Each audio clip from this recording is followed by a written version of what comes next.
বাংলাদেশের সঙ্গে যুদ্ধ ভারতের কাছে তো কয়েকদিনের ব্যাপার নয়, কয়েক মিনিটেই ফয়সলা হয়ে যাবে। বিএসএফ যতটা জমি চেয়েছে ততটাই দেওয়া হবে। পশ্চিমবঙ্গের নব্য নির্বাচিত মুখ্যমন্ত্রী শুভেন্দুর বক্তব্যটি শুনুন। তিনি হুঁশিয়ারি দিয়েছিলেন বাংলাদেশ দখল করতে নাকি তার কয়েক মিনিটই যথেষ্ট। একটি স্বাধীন দেশকে এভাবে দখল করে নেওয়ার হুমকি বিশ্বের আর কোনো নেতা আজ পর্যন্ত দেওয়ার দুঃসাহস দেখায়নি। সে সময় বিএনপি মেজর হাফিজ কি বলেছিলেন দেখুন। ভারত কেন, আমেরিকাও এসে কোনোদিন বাংলাদেশ দখল করতে পারবে না। এভাবে মেজর হাফিজ হুমকি দিয়ে বলেন, সাহস থাকলে দখল করতে আসো, এরপর দেখিয়ে দেব কত ধানে কত চাল। এই ঘটনা আজ থেকে আরও কয়েক মাস আগের। এরপর অনেক সময় গড়িয়েছে। শুভেন্দু এখন পশ্চিমবঙ্গের মুখ্যমন্ত্রী, মেজর হাফিজও হয়েছেন বাংলাদেশের স্পিকার। ধারণা করা হচ্ছিল সরকার পরিবর্তনের এই সময়ের মধ্যভাগে দুই দেশের সম্পর্কে শীতল হবে, কিন্তু আপাতত সেই ধরনের কোনো আভাস দেখা যাচ্ছে না। উল্টো মুখ্যমন্ত্রী হয়ে তিনি এমন কিছু সিদ্ধান্ত নিয়েছেন যা দুই দেশের উত্তেজনায় নতুন করে ঘি ঢেলেছে। পশ্চিমবঙ্গে বিজেপি সরকারের মন্ত্রিসভার প্রথম বৈঠক গতকাল নবান্নে অনুষ্ঠিত হয়েছে। প্রথম বৈঠকে সীমান্ত দিয়ে তথাকথিত অনুপ্রবেশ বন্ধে কাঁটাতারের বেড়া নির্মাণের জন্য বিএসএফ তথা কেন্দ্রীয় স্বরাষ্ট্র মন্ত্রণালয়ের হাতে প্রয়োজনীয় জমি তুলে দেওয়ার সিদ্ধান্ত হয়েছে। শুভেন্দু বলেন, রাজ্যের জনবিন্যাস বদলে গিয়েছে। প্রথম দিনই কেন্দ্রীয় স্বরাষ্ট্র মন্ত্রণালয় এবং বিএসএফকে আমরা জমি হস্তান্তরে অনুমোদন দিলাম। ভূমি ও রাজস্ব সচিব এবং মুখ্য সচিবকে দায়িত্ব দেওয়া হলো। সীমান্তে কাঁটাতার বসানোর জন্য প্রয়োজনীয় জমি ৪৫ দিনের মধ্যে বিএসএফের হাতে তুলে দেওয়া হবে। এই জমি হস্তান্তর পূর্বতন তৃণমূল কংগ্রেস আমলে আটকে রাখা হয়েছিল, আর সেটাকে নির্বাচনে ইস্যু করেছিল বিজেপি। আর তাই মন্ত্রিসভার প্রথম বৈঠকেই জমি হস্তান্তরের সিদ্ধান্তে অনুমোদন দেওয়া হয়েছে। ধারণা করা হচ্ছে সীমান্তে নতুন করে বাংলাদেশের মুসলিমদের ওপর নির্বিচারে গুলি চালানোর জন্যই মুখ্যমন্ত্রী হয়ে এমন সিদ্ধান্ত নিয়েছেন শুভেন্দু। তাছাড়া ইউনুসের সময় সীমান্তে কাঁটাতারের বেড়া নির্মাণের সময় অনেক স্থানেই বাংলাদেশের ভূখণ্ড দখল করে নেওয়ার অভিযোগ উঠেছিল। সীমান্তে যদি আবারও গুলি করে মানুষ মারা হয় কিংবা বাংলাদেশের ভূখণ্ড দখল করার চেষ্টা করা হয়, তবে তার দাঁত ভাঙ্গা জবাব দেওয়া হবে বলে তারেক রহমানের পক্ষ থেকে শুভেন্দুকে জানিয়ে দেওয়া হয়েছে। সীমান্তে আর নতজানু হবে না বাংলাদেশ।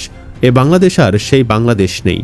বাংলাদেশের মানুষ ও সরকার কাঁটাতারের বেড়া ভয় পায় না। ভারত গায়ে পাড়া দিয়ে কিছু করতে এলে তার উচিত জবাব দেওয়ার জন্য বাংলাদেশেরও পরিকল্পনা রয়েছে বলে তারেক রহমানের পক্ষ থেকে জানিয়েছেন তার পররাষ্ট্র বিষয়ক উপদেষ্টা হুমায়ুন কবির। সোমবার বিকেলে পররাষ্ট্র মন্ত্রণালয়ে সাংবাদিকদের প্রশ্নের উত্তরে তিনি এ তথ্য জানান। বাংলাদেশ সীমান্তে কাঁটাতারের বেড়া নির্মাণ নিয়ে প্রশ্ন করলে উপদেষ্টা বলেন, কিছু চ্যালেঞ্জের মধ্যে দ্বিপক্ষীয় সম্পর্ক এগিয়ে নিতে চাইলে দুদেশের নেতৃত্বের অবশ্যই ইতিবাচক মনোভাব দরকার। অবশ্যই দুদেশের সম্পর্কে চ্যালেঞ্জ রয়েছে, তবে যতক্ষণ আলোচনার দরজা খোলা রয়েছে ততক্ষণ তা সমাধানের সুযোগ রয়েছে। কিছু ইস্যু রয়েছে, তা দ্রুত সমাধান হতে পারে, আর কিছু ইস্যু সময় লাগতে পারে। বাংলাদেশ দখল করে নেওয়ার জন্য শুভেন্দুর বক্তব্য সম্পর্কে প্রধানমন্ত্রীর এই উপদেষ্টা বলেন, পশ্চিমবঙ্গে যে সরকার গঠন হয়েছে তারা নির্বাচনে যে উগ্র ও অসহনীয় ভাষায় বক্তৃতা করা হয়েছে সেটি কোনোভাবেই গ্রহণযোগ্য নয়। তবে অনেক সময় নির্বাচনে জয়ের জন্য এ ধরনের ভাষা ব্যবহার করা হয়, তবে একটি সরকার পরিচালনা করা ভিন্ন বিষয়। দেখি তাদের একটু সময় দেই, নির্বাচনের বক্তৃতা ও সরকার পরিচালনা একই ধরনের হয় কিনা। একই হলে ব্যবস্থা নেওয়া হবে। বাংলাদেশের সম্পর্ক ভারতের কেন্দ্রীয় সরকারের সঙ্গে, তাদের অভ্যন্তরীণ বিষয়ে ঢাকা হস্তক্ষেপ করবে না। তিনি বলেন, কাঁটাতার দিয়ে বাংলাদেশের মতো দেশকে ভয় দেখানোর মতো কোনো জায়গা নেই। বাংলাদেশের মানুষ কাঁটাতার ভয় পায় না, বাংলাদেশের সরকারও কাঁটাতার ভয় পায় না। যেখানে কথা বলা দরকার সেখানে ঢাকা কথা বলবে। মানুষের সম্পর্ক বাড়াতে হলে ভারতকেও সীমান্তে নিরাপত্তার ক্ষেত্রে মানবিকতা দেখাতে হবে। শেখ হাসিনার সময়ে সীমান্তে আমরা যেরকম দেখেছি ওই নতজানু সম্পর্ক সীমান্ত আর কোনোদিন আসবে না। ওই নমুনায় কেউ যদি সীমান্ত কিছু করতেও চায় তারা যেন মনে রাখে এই বাংলাদেশ আর সেই বাংলাদেশ নেই যে বসে দেখবে। বাংলাদেশেরও পরিকল্পনা রয়েছে কি করতে হবে। আশা করি ভারত ওই পথে যাবে না। উপদেষ্টা বলেন, প্রতিবেশী দেশগুলোকে অবশ্যই আঞ্চলিক শান্তি বজায় রাখতে হবে। আমরা আন্তরিক পরিবেশে থাকতে চাই। সম্পর্কে চ্যালেঞ্জ অবশ্যই থাকবে।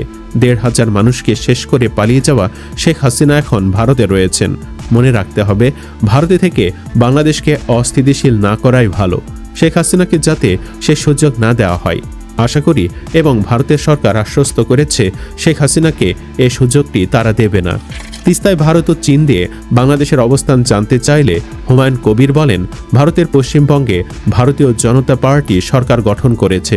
ভারতের কেন্দ্র সরকার সব সময়ে বলে আসত, পশ্চিমবঙ্গে তৃণমূল কংগ্রেস সরকারের কারণে তিস্তা পানি চুক্তি সই করা যায়নি। এখন তৃণমূল কংগ্রেস পশ্চিমবঙ্গে ক্ষমতায় নেই, আর কেন্দ্রে ও রাজ্যে বিজেপি সরকার। আমরা আশা করছি এখন এ বিষয়ে আলোচনা এগিয়ে নিতে কম প্রতিবন্ধকতার মুখোমুখি হওয়ার কথা। বাংলাদেশ ও চীনের পররাষ্ট্রমন্ত্রী পর্যায়ের বৈঠক নিয়ে জানতে চাইলে হুমায়ুন কবির বলেন, চীনের সঙ্গে বাংলাদেশের সম্পর্ক ঐতিহাসিক, আর এই সম্পর্কের সূচনা করেছিলেন সাবেক রাষ্ট্রপতি জিয়াউর রহমান। এটি নতুন সরকারের পক্ষ থেকে প্রথম বেইজিং সফর। চীন বাংলাদেশে গুরুত্বপূর্ণ দ্বিপক্ষীয় অংশীদার।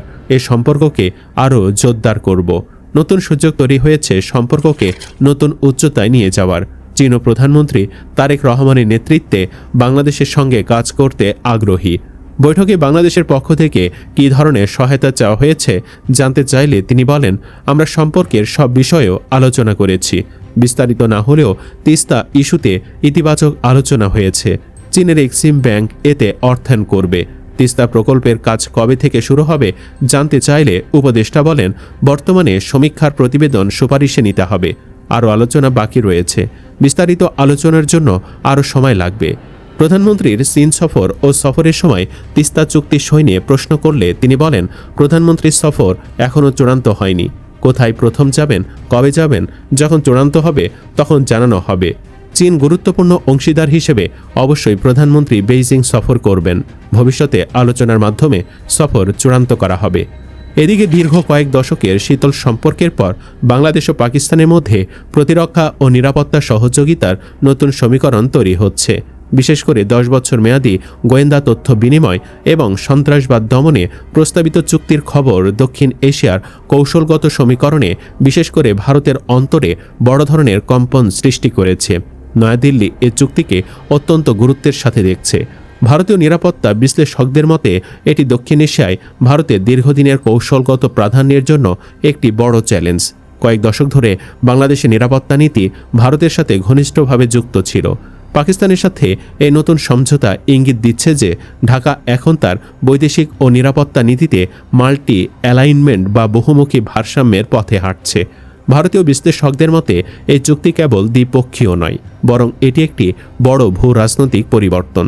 পাকিস্তান বাংলাদেশ এই ঘনিষ্ঠতা বঙ্গোপসাগর অঞ্চলে ভারতের যে একচ্ছত্র প্রভাব ছিল তাতে নিশ্চিতভাবেই ফাটল ধরাতে পারে। গোয়েন্দা তথ্য বিনিময়ের অর্থ হল আঞ্চলিক নিরাপত্তা অবকাঠামোতে এখন থেকে পাকিস্তানের একটি পরোক্ষ ভূমিকা তৈরি হবে, যা দিল্লির জন্য অস্বস্তিকর।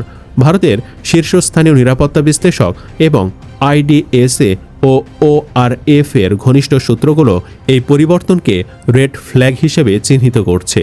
ভারতীয় বিশ্লেষকদের প্রধান উদ্বেগ হল পাকিস্তানের গোয়েন্দা সংস্থা আইএসআই যদি বাংলাদেশের নিরাপত্তা অবকাঠামোতে সরাসরি প্রবেশাধিকার পায়, তবে ভারতের 7 সিস্টার্স রাজ্যগুলো নিরাপত্তা চরম ঝুঁকির মুখে পড়বে।